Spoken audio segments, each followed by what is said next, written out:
বাবু, হ্যাঁ বলো। আজকে সরস্বতী পুজোর কি কি খাচ্ছ? মেনুতে কি কি আছে? আজকে সরস্বতী পুজো উপলক্ষে আমরা করেছি ইলিশ মাছ ভাজা হুম, উইথ মানে একটু সর্ষের তেল দিয়ে বেশ।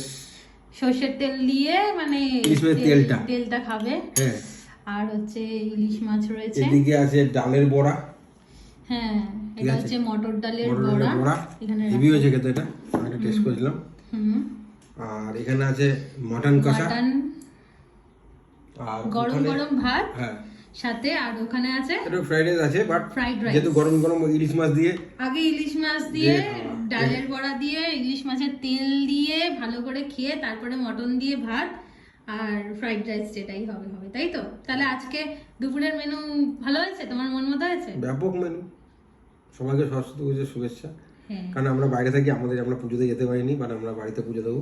হুম। আর সরস্বতী পুজোর মানে আমার বাড়ির কি বলবো ওটাকে, মানে হিস্ট্রিক্যাল যে ব্যাপারটা, হুম। সরস্বতী পুজোতে আমাদের বাড়িতে ইলিশ মাছ ইলিশ খায়। মাছ করা হয়, যে কারণে এটা।